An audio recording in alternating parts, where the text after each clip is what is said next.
혹시 주변에 어떤 분을 보면서 와, 저 사람은 참 그릇이 크다 이런 생각해 보신 적 있으세요? 이게 참 재밌는 비유 같아요. 그쵸? 네.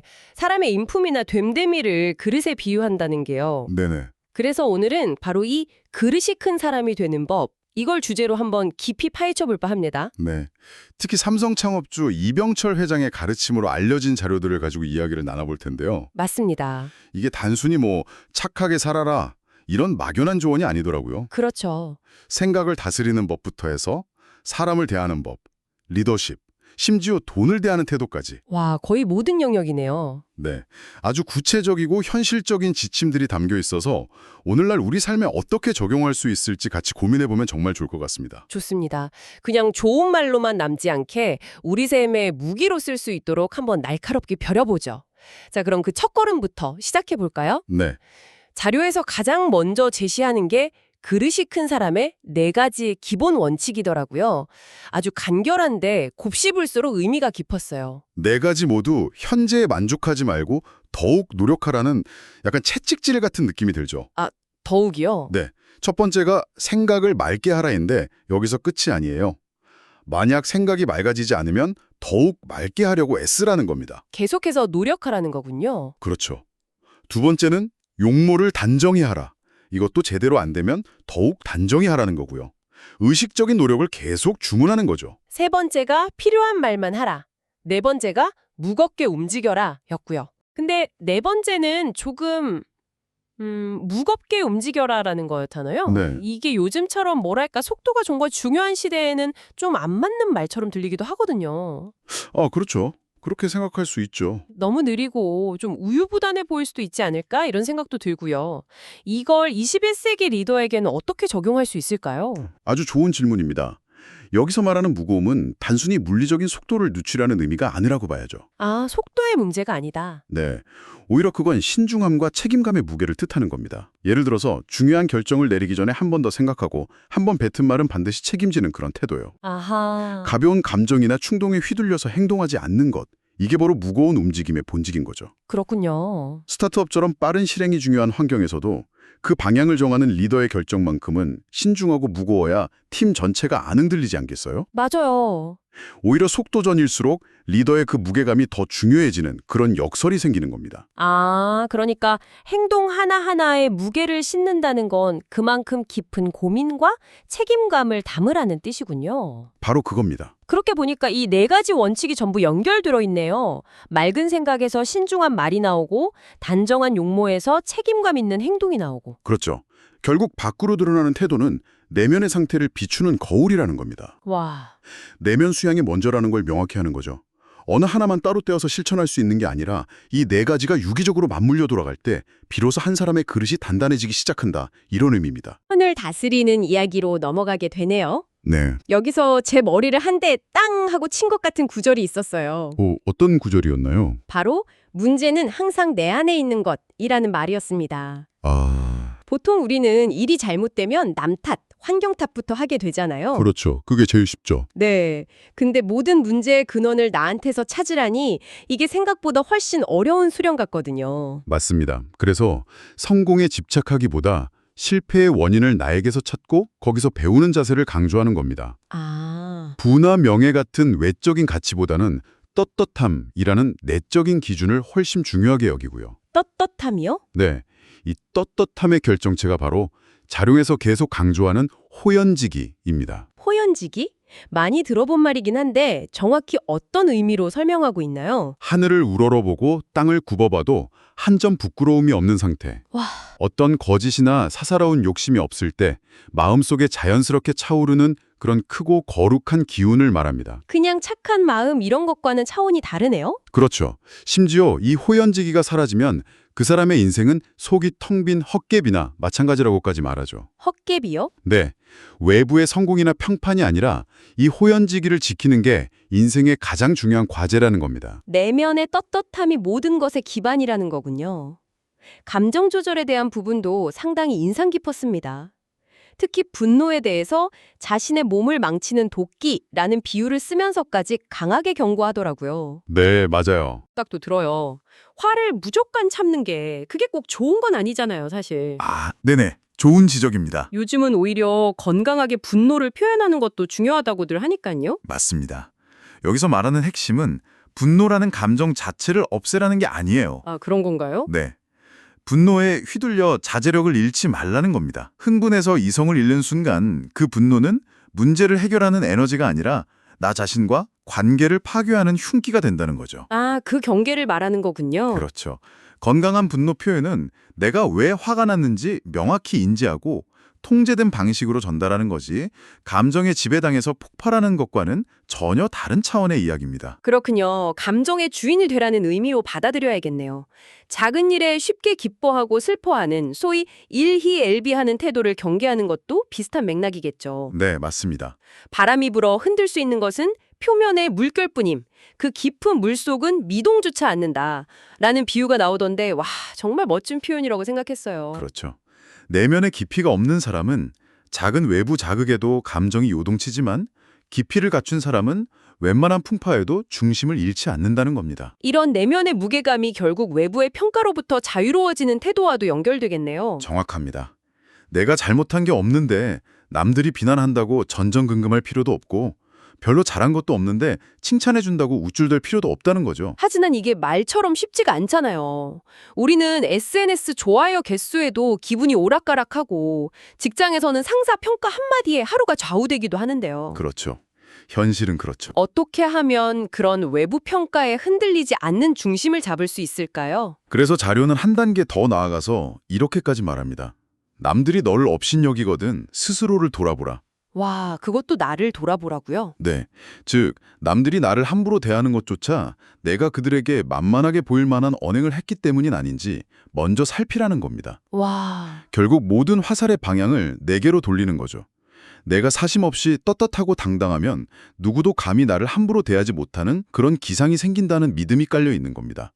유일한 기준은 스스로에게 떳떳한가 이것 하나뿐이라는 거죠. 이렇게 내면이 단단한 사람을 상상해보니 한편으로는 좀 다가가기 어려운 사람이 될 수도 있겠다는 생각도 드네요.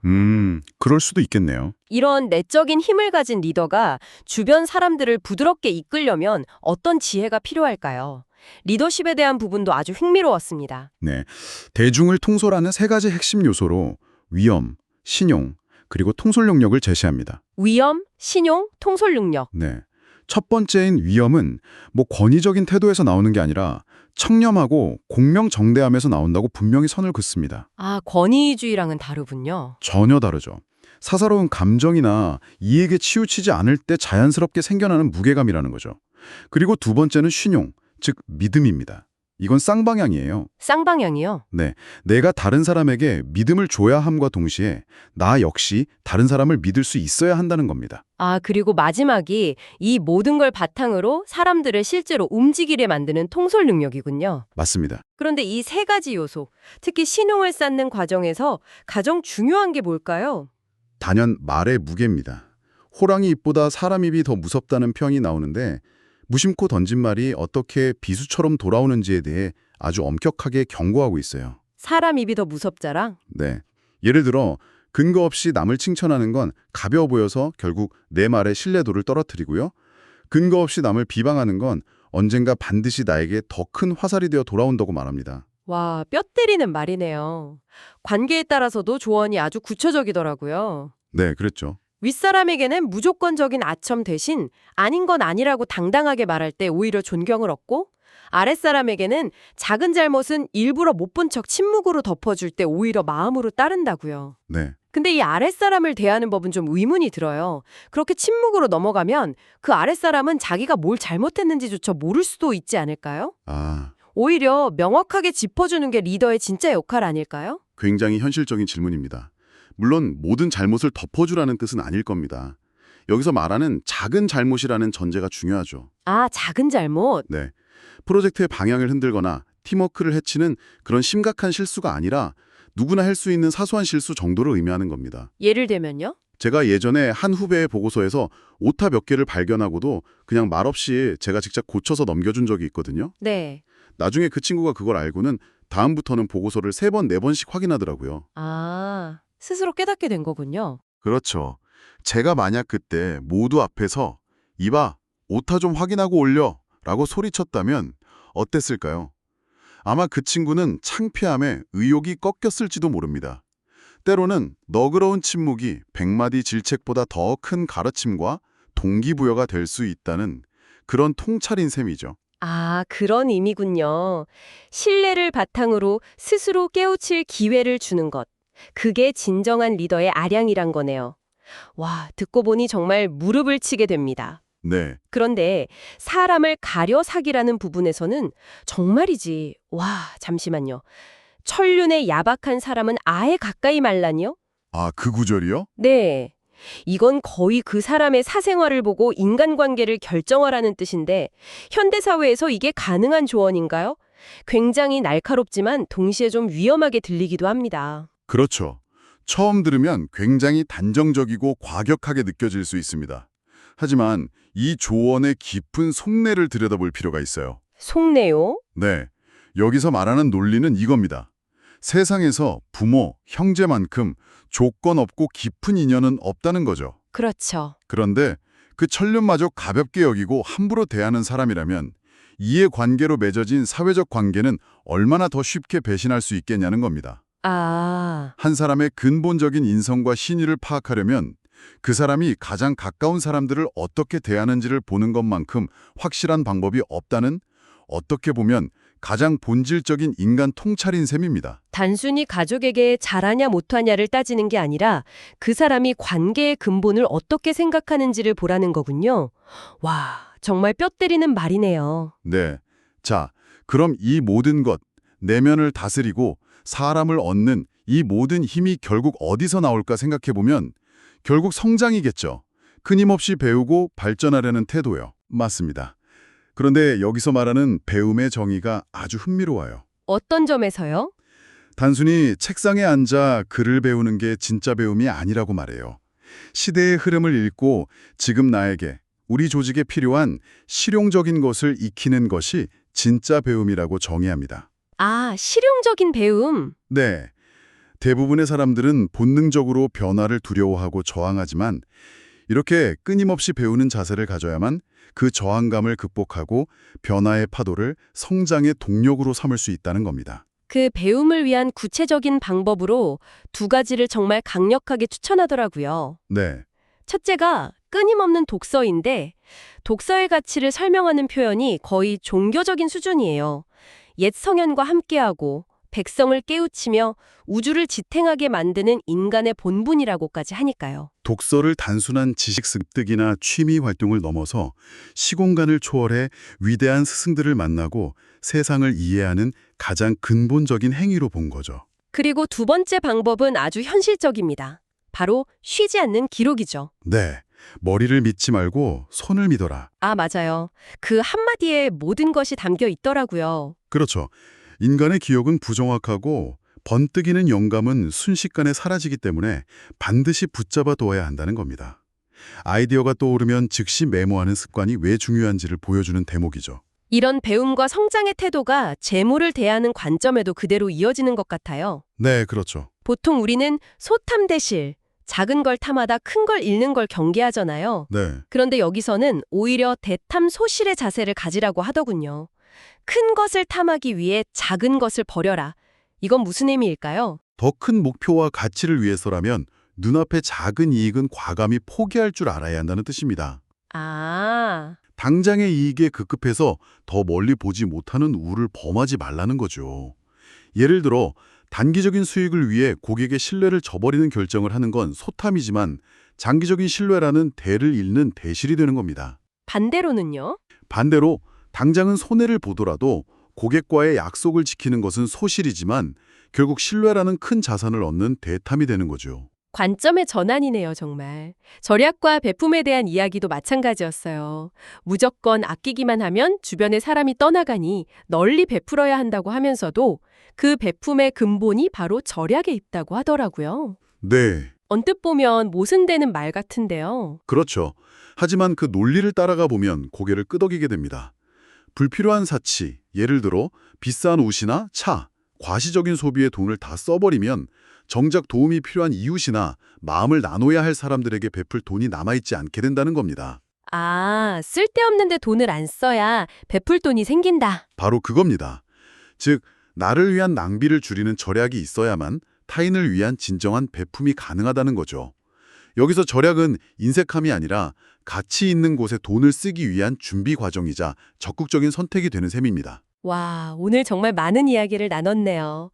정리해보면 그릇이 큰 사람은 어떤 특별한 재능을 타고난 사람이 아니라 자신의 생각과 말, 행동, 관계 맺는 방식, 그리고 배우고 성장하는 태도까지 삶의 모든 영역에서 의식적으로 자신을 갈고 닦는 사람이라는 결론에 이르게 됩니다. 네, 그 과정의 중심에는 항상 남 탓하지 않는 자기 성찰과 외부 평가에 흔들리지 않는 내면의 중심이 있었고요. 왜게 떳떳한가? 성공했는가, 실패했는가, 남들이 나를 어떻게 보는가가 아니라 어떤 상황에서도 내 양심에 비추어 부끄러움이 없는가? 이 질문에 그렇다고 답할 수 있는 내적인 기준을 세우는 것. 그것이야말로 외부의 어떤 풍파에도 흔들리지 않는 진정으로 큰 그릇을 만드는 유일한 길이 아닐까 생각합니다.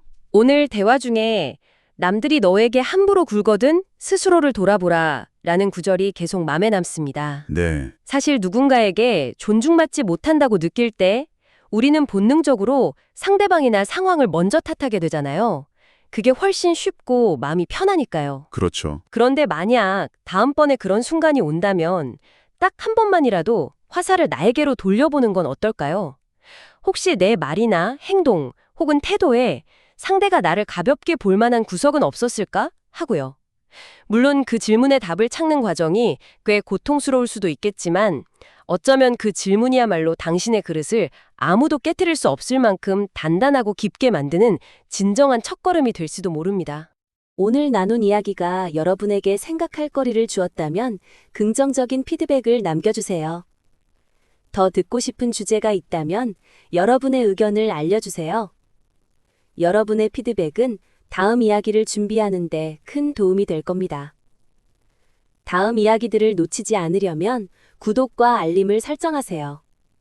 여러분의 선택 하나하나가 여러분의 삶을 만들 겁니다.